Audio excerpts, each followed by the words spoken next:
Lada Dracul had cut through blood and bones to get the castle. That did not mean she wanted to spend time in it. It was a relief to escape the capital. She understood the need for a seat of power, but she hated that it was Tergo Viste. She could not sleep in those stone rooms, empty and yet still crowded with the ghosts of all the princes who had come before her. With too far to go before reaching Nikolai, Lada planned to camp for the night. Solitude was increasingly precious, and yet another resource she was sorely lacking. But a tiny village, tucked away from the frosted road, beckoned her. During one of the last summers, before she and Radu were traded to the Ottomans, they had travelled this same path with their father. It had been one of the happiest seasons of her life. Though it was winter now, nostalgia and melancholy slowed her until she decided to stay. Outside the village, she spent a few frigid minutes changing into clothes more standard than her usual selection of black trousers and tunics. They were noteworthy enough that she risked being recognized. She put on skirts and a blouse, but with mail underneath. Always that. To the untrained eye, there was nothing to mark her as prince. She found lodging in a stone cottage. Because there was not enough planting land for boyars to bother with here, the peasants could own small patches of it. Not enough to prosper, but enough to survive. An older woman seated Lada by the fire with bread and stew as soon as coins had exchanged hands. The woman had a daughter, a small thing wearing much patched and too large clothes. They also had a cat, who, in spite of Lada's utter indifference to the creature, insisted on rubbing against her leg and purring. The little girl sat almost as close. "Her name is Prince," the girl said, reaching down to scratch the cat's ears. Lada raised an eyebrow. "That is an odd name for a female cat."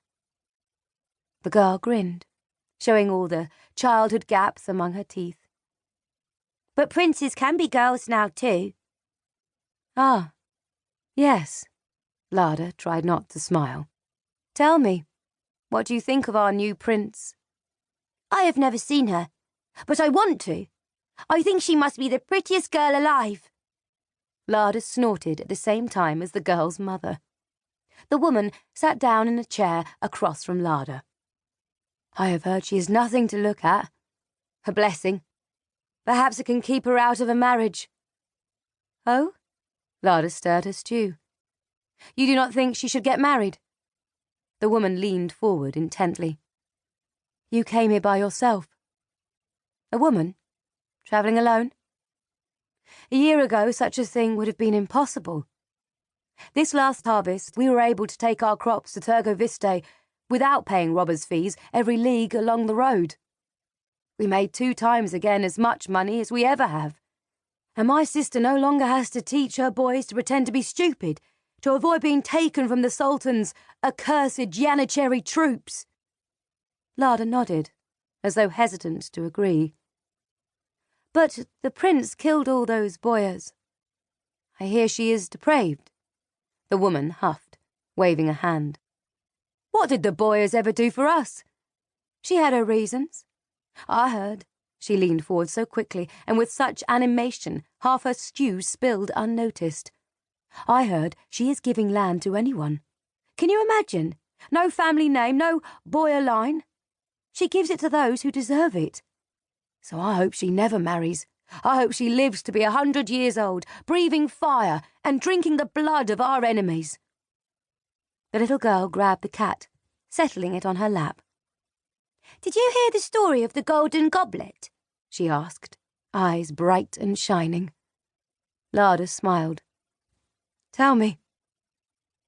And so Lada heard new stories about herself, from her own people. They were exaggerated and stretched, but they were based on things she had actually done, the ways she had improved her country, for her people. Lada slept well that night. "Did you know," Lada said, scanning the parchment in her hand, "that to settle a dispute between two women who were fighting over an infant, I cut the infant in half and gave them both a piece? That was very pragmatic of you." Nikolai had ridden out the road to meet her. Now they were side by side, their horses meandering through the ice-glazed trees. This winter was preferable to last, though. Oddly, she found herself missing the camaraderie of camping as a fugitive alongside her men.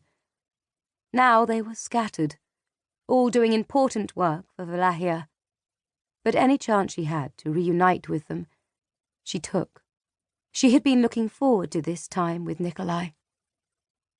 He guided them toward the estate that had formerly belonged to her advisor, Toma Bazarab.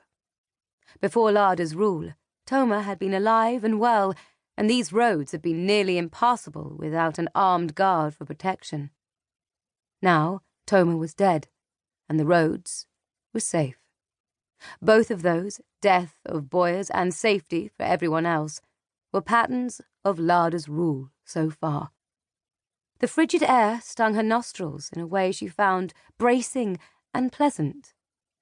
The sun shone clear, but it was no match for the blanket of ice that Wallachia slept under. Perhaps that also contributed to the safety of the roads. No one wanted to be out in this.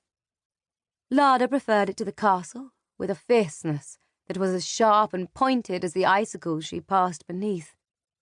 She waved the parchment with the story of her unusual methods of solving family disputes.